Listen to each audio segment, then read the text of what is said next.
I woke up to the smell of burning firewood and the faint sound of a rooster calling somewhere far away. My head throbbed with pain, a dull, rhythmic ache that pulsed behind my eyes. When I tried to move, every bone in my body felt like it belonged to someone else. The ceiling above me was cracked. Not the smooth white plaster I somehow expected, but rough mud streaked with soot. A faint beam of sunlight filtered through the holes, dust swirling lazily in its path.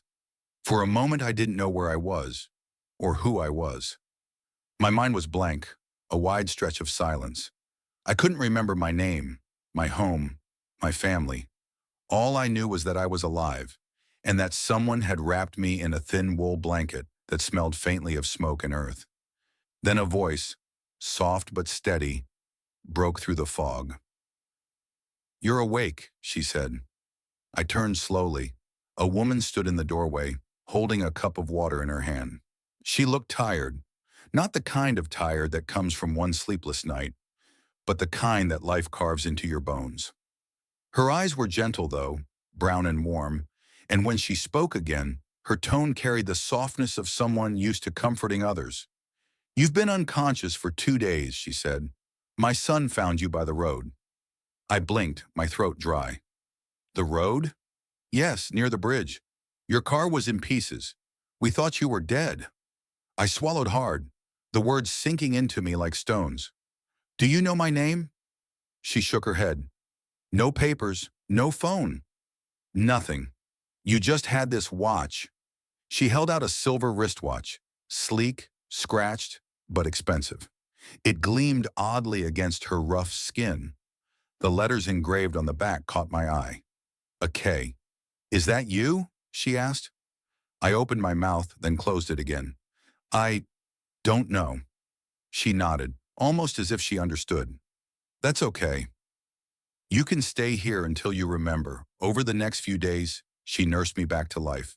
Her name was Asha, and she lived on the edge of a small village called Katra, a place I had never heard of. The house was made of mud bricks, with a thatched roof that leaked when it rained, and a small courtyard filled with drying herbs. She lived with her son Raju, a boy of maybe 10. He was shy at first, always watching me from behind the doorway, his eyes curious but cautious. Asha didn't ask questions. She just told me to rest, eat, and let God do the remembering. But I couldn't rest. My mind kept trying to fill in the blanks. Flashes of something metallic, a car swerving, a blinding light, the taste of blood. Then nothing. Each night I'd lie awake staring at the roof, trying to pull pieces of myself back together. I didn't belong there. I knew that much. My hands were soft, my accent polished, my instincts impatient. When I touched the rough wooden table or stepped barefoot on the cold earth, something in me recoiled. Still, Asha treated me like family. She would hum while cooking, talk about the crops, the monsoon, the neighbors, and every morning she'd hand me a cup of tea, steam rising in the golden light. Once I asked her, "Why are you helping me?" "You don't even know who I am," she smiled faintly. "You're someone's son." That's enough. Days passed, my strength returned, but my memory didn't. I started helping out around the house to repay her kindness, fetching water, repairing fences, carrying firewood. I wasn't good at it. I dropped things. I cut my hand on a sickle. The villagers laughed the first time I tried to plow the field, saying I looked like a city man lost in mud, which, to be fair, I probably was. But Aisha never mocked me. She'd laugh softly, shake her head, and say, "Work teaches patience. The land has its own way of humbling you," and slowly it did. I began to notice the rhythm of village life, the calls of vendors in the morning, the quiet hum of the evening when the air turned orange and smoke rose from 100 little fires. People shared everything, food, laughter, even grief. It was strange, but peaceful. One evening, as the sun dipped low behind the banyan trees, I sat outside with Raju while he studied. He pushed his slate toward me. "Uncle, can you help me with this?" I leaned closer. It was simple arithmetic, or at least it should have been, but when I tried to solve it, my mind froze. The numbers slipped away from me like water through my fingers. Raju tilted his head. "You forgot math?" I forced a smile. Seems like I forgot everything. Asha's voice came from the doorway. It will come back when it's meant to. But later that night, as I stared at my reflection in a small metal mirror, I wasn't sure I wanted it to. A week later, something changed. A merchant from the nearby town arrived carrying newspapers. As he rested by Asha's well, I noticed a front-page headline, one that made my heart stop. Tech CEO Arun Kapoor missing after car crash. Beneath the headline was a photo. Clean suit, confident smile, eyes that looked too sharp, too sure of themselves. It was me. The world tilted, my knees weakened. I sank onto the bench, the paper trembling in my hands. Asha came over, her brow furrowing. "What's wrong?" I turned the paper toward her. "That's me." Her lips parted. You're a big man then." I laughed bitterly. Was. Maybe she said nothing for a while, then gently touched my arm. "Money and power, they're just clothes. Maybe you were meant to see who you are without them."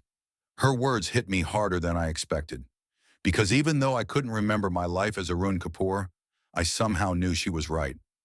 That night, fragments of memory came rushing back. Boardrooms filled with people too afraid to speak, my voice echoing over theirs. Deals, deadlines, late nights under fluorescent lights, a penthouse with glass walls and silence thick enough to choke on. I remembered shouting. I remembered loneliness disguised as ambition. I remembered not having time to look up at the stars. For the first time, I realized maybe losing my memory had been a mercy. The next morning, I found Asha fixing the roof.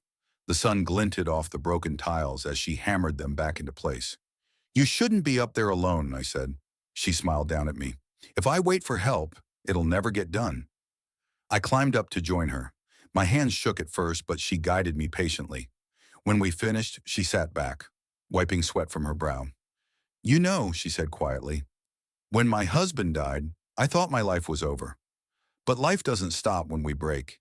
It just changes shape." I looked at her, really looked at her, the strength in her face, the calm in her eyes. I thought of all the people I must have walked past in my old life, never noticing how much quiet courage lived in ordinary hearts. And I knew I couldn't go back the same. Days turned into weeks.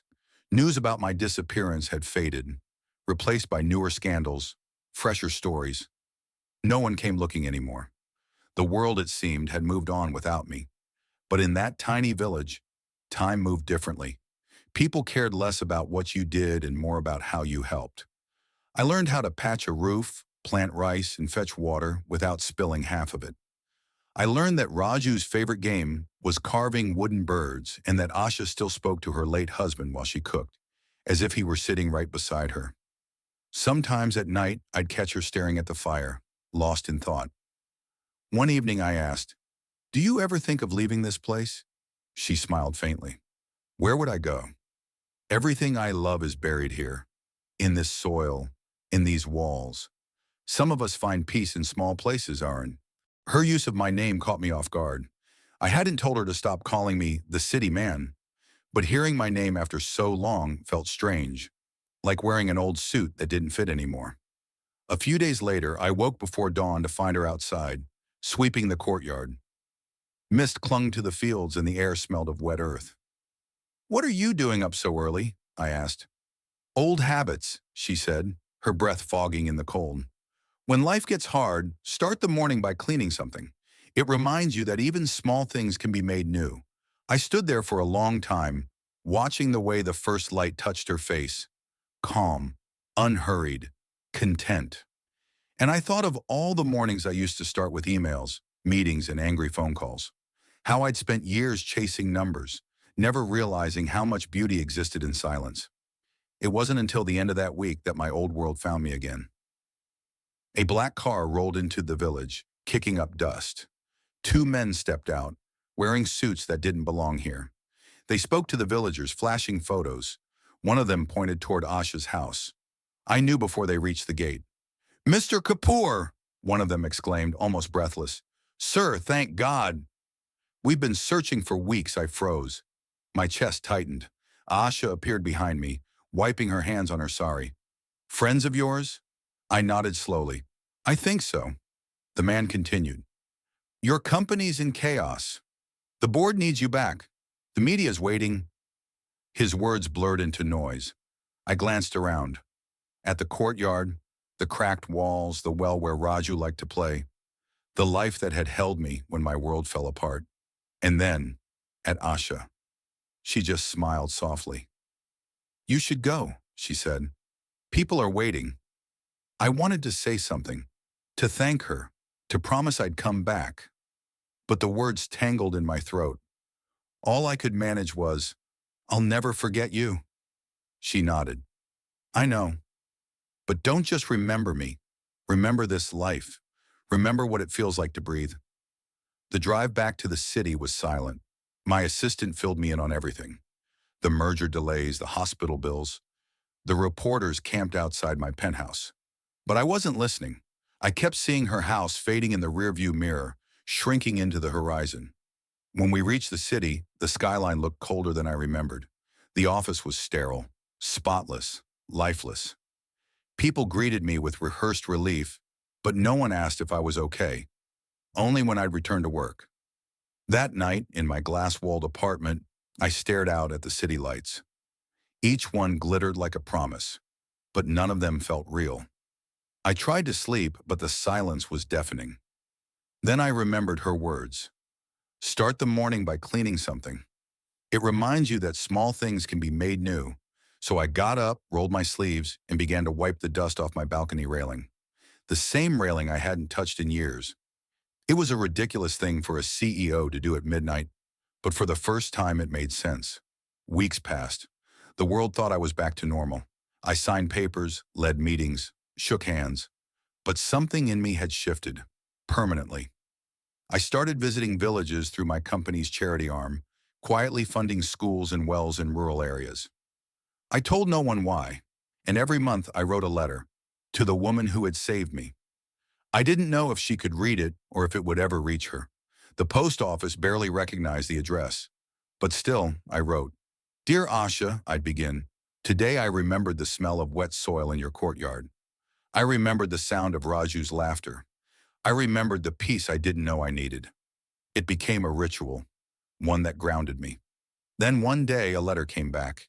It was written on coarse brown paper in uneven handwriting. Dear Aaron, it said, we are fine. The harvest was good this year. Raju is taller now. He says hello. I hope you're still cleaning your mornings. At the bottom she'd drawn a small sun. I read it a dozen times, smiling through tears I didn't bother to hide. Because somehow in that single line, I hope you're still cleaning your mornings, she'd reminded me what she had always taught me. That life isn't about what we own or control, but what we notice and nurture. Years later, when my company expanded into rural development, I named one of our programs Project Asha, dedicated to women who rebuild lives from loss. Every time someone asked me about the name, I'd smile and say, it means hope. But in truth, it meant home. Because no matter how far I went, a part of me never left that small village, the place where a widow taught a broken man how to live again. If this story touched your heart, subscribe to Tale Story House for more stories that heal souls.